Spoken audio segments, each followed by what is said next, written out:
আমার হাতে কোরআন। এই কিতাবটা সবাই চেনেন কিনা বলেন?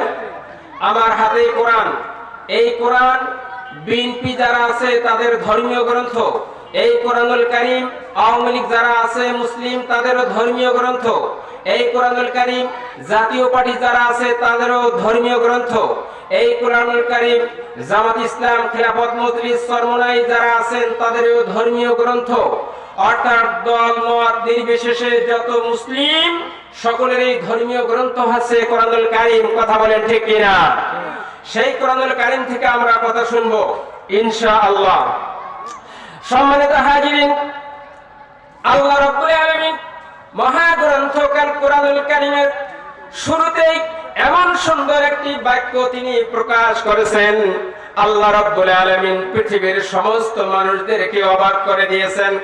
এই পৃথিবীতে যত মানুষ রয়েছে, যত দার্শনিক রয়েছে, বুদ্ধিজীবী রয়েছে, লেখক লেখিকা রয়েছে, প্রতিটা মানুষই তার গ্রন্থের শুরুতে বলে, আমার এই লেখনের মধ্যে যদি কোনো ভুল ত্রুটি হয়ে থাকে তাহলে আমাকে জানাবেন, আমি আমার ভুলকে শুধরিয়ে নিব।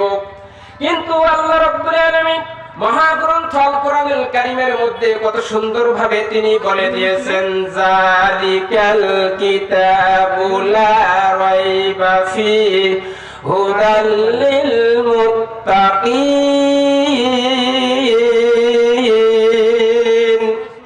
আল্লাহ রাব্বুল আলামিন জানিয়ে দিয়েছেন, ও পৃথিবীর মানুষেরা, তোমাদের হেদায়েতের গ্রন্থ হিসাবে কোরআনুল কারীম আমি আল্লাহ তাআলা নাযিল করলাম। এই কোরআনুল কারীমের মধ্যে কোনো ভুল নেই, কোনো সন্দেহ নেই, কোনো সংশয় নেই। There is no suspect in this sentence. There is no wrong in this sentence.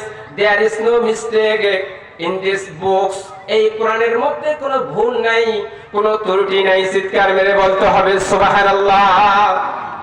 Allah has created us, for example, the sun, the moon, the sky, the tree, the water, the man and woman all over the world. গোটা বিশ্বও আল্লাহ রাব্বুল ইজ্জাত মানুষের জন্য সৃষ্টি করেছেন, বলেন সুবহানাল্লাহ। হাজিরিন, বলছিলাম এই কোরআনুল কারীম আল্লাহ রাব্বুল আলামিন নাযিল করে দিয়ে পৃথিবীর সমস্ত মানুষদেরকে জানিয়ে দিলেন, এর রচয়িতা হচ্ছে আমি আল্লাহ রাব্বুল আলামিন। কোরআনের মধ্যে কোনো ভুল পাবে না, কোনো ত্রুটি পাবে না। এই আয়াত নাযিল হওয়ার পরে সেই সময়ের আল্লাহ রাসূল সাল্লাল্লাহু আলাইহি সাল্লাম তার জীবদ্দশায় অনেক রাম আর বামরা, অনেক বুদ্ধিজীবীরা তারা সকলেই ঐক্যবদ্ধ হয়ে কোরআনের ভুল বের করার জন্য তারা লেগে পড়ে গেল। একদিন দুই দিন নয়, এক মাস দুই মাস নয়, একটি বৎসর তারা কোরআনের ভুল বের করার জন্য তারা ঐক্যবদ্ধ হয়ে কাজ করলো।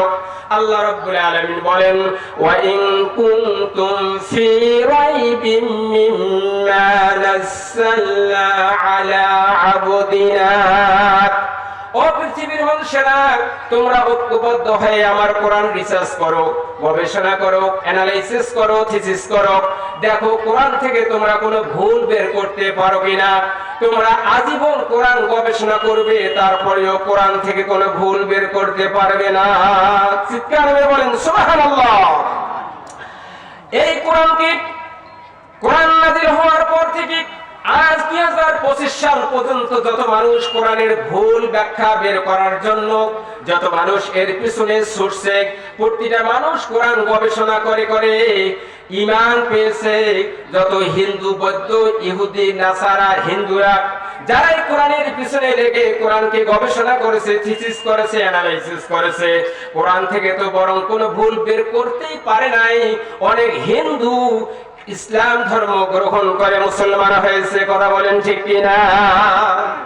আমার দেশের কিছু কপাল পোড়া মুসলমান তারা ইসলাম মানতে চায় না, কোরআন মানতে চায় না, আল্লাহর বিধান মানতে চায় না।